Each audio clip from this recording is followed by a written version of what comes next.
The Raven.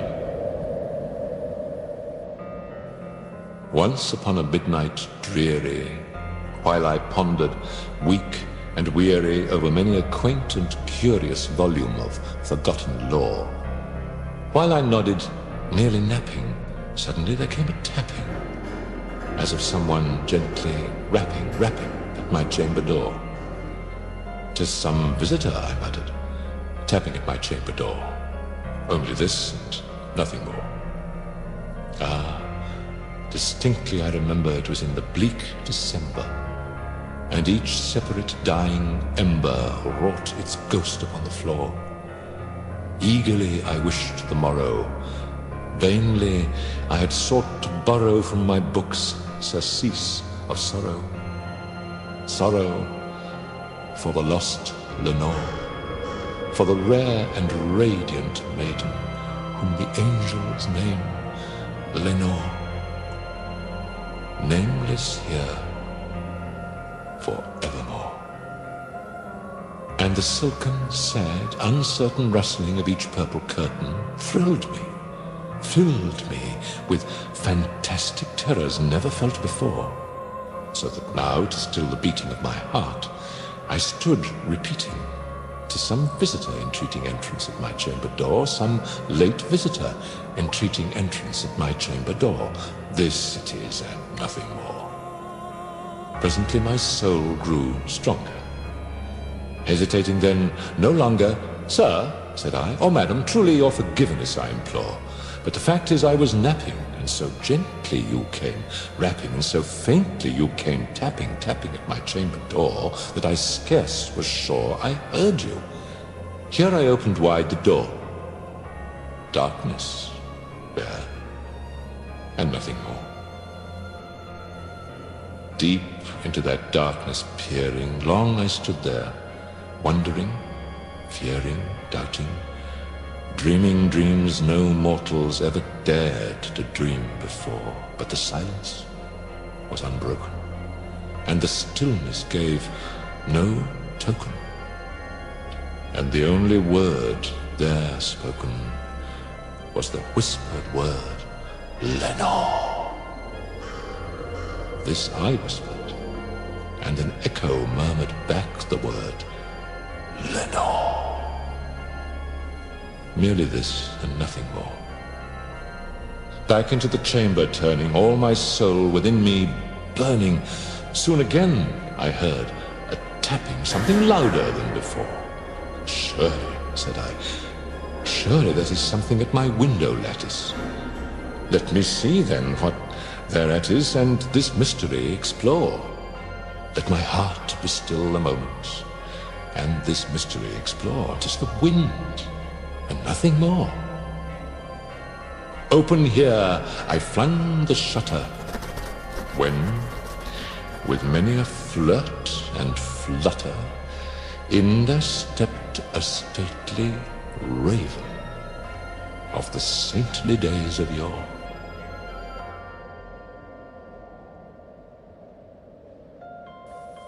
Not the least obeisance made he, not a minute stopped or stayed he, but with mien of lord or lady, perched above my chamber door, perched upon a bust of Pallas, just above my chamber door, perched and sat, and nothing more. Then this ebony bird, beguiling my sad fancy into smiling, by the grave and stern decorum of the countenance it wore, "Though thy crest be shorn and shaven, thou," I said, "art sure no craven, ghastly, grim, and ancient raven, wandering from the nightly shore. Tell me what thy lordly name is on the night's Plutonian shore." Quoth the raven, "Nevermore."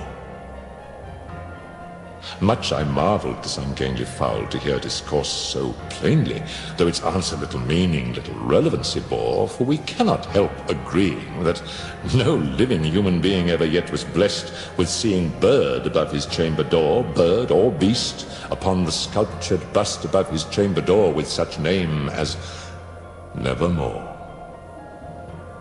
But the raven, sitting lonely on that placid bust, spoke only that one word, as if his soul, in that one word, he did outpour. Nothing farther than he uttered, not a feather then he fluttered, till I scarcely more than muttered, other friends have flown before.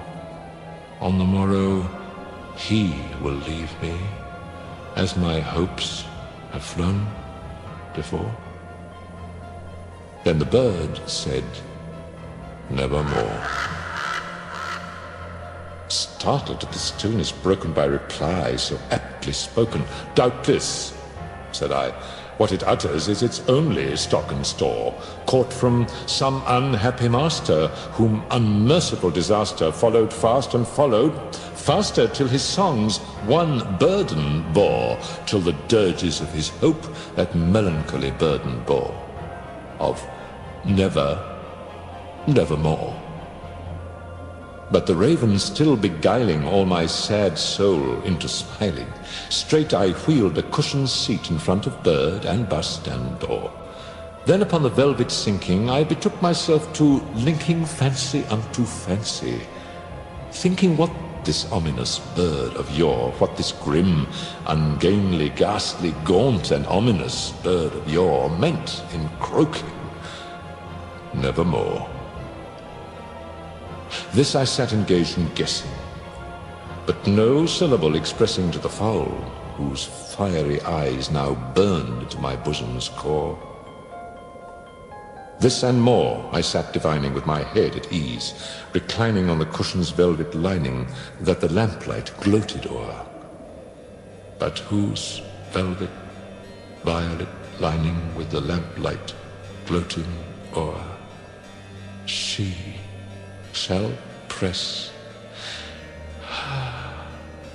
nevermore. Then methought the air grew denser, perfumed from an unseen censer swung by seraphim, whose footfalls tinkled on the tufted floor.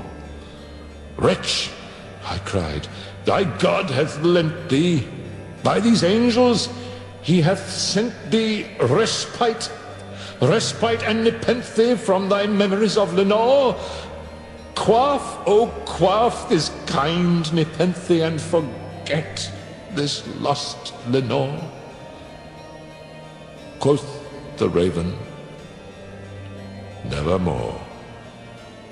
Prophet, said I, thing of evil, prophet still, if bird or devil, whether tempter sent or whether tempest tossed thee here ashore, desolate yet all undaunted, on this desert land enchanted, on this home by horror haunted, tell me truly, I implore, is there balm in Gilead? Tell me, I implore. Quoth the raven, Nevermore. Prophet, said I, thing of evil, prophet still, if bird or devil, by that heaven that bends above us, by that God we both adore, tell this soul with sorrow laden, if with him the distant Aiden it shall clasp, a sainted maiden, whom the angels name Lenore, clasp a rare and radiant maiden, whom the angels name Lenore. Quoth the raven, Nevermore. Be that word our sign of parting, bird or fiend, I shrieked, upstarting, get thee back into the tempest and the night's Plutonian shore. Leave no black plume as a token of that lie thy soul hath spoken.